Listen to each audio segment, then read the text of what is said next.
Welcome back. રાજકોટના જંગલેશ્વર ડિમોલેશનના કર્મચારીઓના બિલનો વિવાદ સામે આવ્યો હતો, જેમાં ડિમોલેશનના કર્મચારીઓનું ખાણીપીણીનું બિલ 27,20,000 રૂપિયા આવતા ખળભળાટ મચી ગયો છે। ફરજ પર હાજર કર્મીઓ અને પોલીસ સ્ટાફે 27 લાખથી વધુનો નાસ્તો અને ભોજન કર્યાનો દાવો।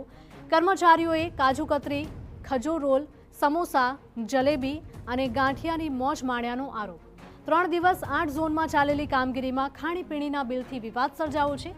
પ્રેમવતી રેસ્ટોરન્ટનું 20 લાખ રૂપિયાનું અને ચા કોફીનું બિલ 6 લાખ રૂપિયાનું આવ્યાનો દાવો છે। સ્ટેન્ડિંગ કમિટીએ કર્મચારીઓની ખાણીપીણીનું લાખો રૂપિયાનું બિલ પેન્ડિંગ રાખ્યું છે। કર્મચારીઓના બિલ અંગે શંકા જતા સ્ટેન્ડિંગ કમિટીના ચેરમેને ખુલાસો માંગ્યો છે।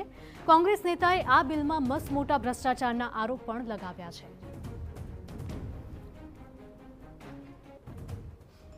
બિલ કે એમાં 32 જાતના ભોજનો ન હોવા જોઈએ।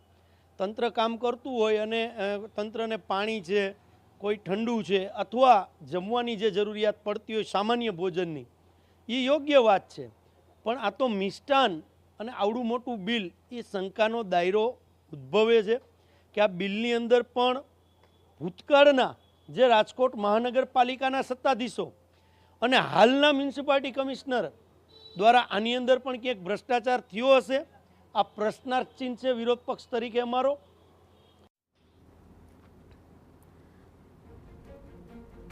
3 દિવસ ચાલેલી ડિમોલેશનની કામગીરીમાં કર્મચારીઓ લાખોનો નાસ્તો આરી ગયા હોવાનો આક્ષેપ થતા રાજકોટ મનપામાં ખળભળાટ સર્જાયો છે। માત્ર 3 દિવસમાં કર્મચારીઓ આરાધના ટી સ્ટોલના 21,000 કપ ચા અને 4,000થી વધુ બોટલ લીંબુ શરબતનો ઉપયોગ કર્યાનો દાવો છે, જેમાં 6 લાખ રૂપિયા અને 30,000ની ચા કોફી અને નાસ્તો કર્યો હોવાનું બિલ રજૂ કરાતા વિવાદ થયો છે। ત્યારે ફરજ પર કાજુ કતરી, ખજૂર રોલ આ સહિતની આઇટમ ખાધી હોવાના આક્ષેપો લાગ્યા છે। ત્યારે સમગ્ર મામલે ચેરમેને ખુલાસો માંગ્યો છે અને લાખોની ખાણીપીણીનું બિલ અટકાવ્યું છે। એમાં અંદાજિત ખર્ચ 27 લાખનો હતો। સંપૂર્ણપણે હાલ પૂરતી તે પેન્ડિંગ રાખવામાં આવી છે। પેન્ડિંગ રાખવાનું કારણ એ કે એમને જે કાજુ કતરી અને અંજીર, ખજૂર રોલને એનો જે ઉલ્લેખ કર્યો છે, આવી સંવેદનશીલ વાતાવરણની વચ્ચે જે તે અધિકારીઓને આવી મીઠાઈ નહીં ખાવાની શું જરૂર પડી, તેમના ખુલાસા માગવા માટે એ હાલ પૂરતી પેન્ડિંગ રાખવામાં આવી છે।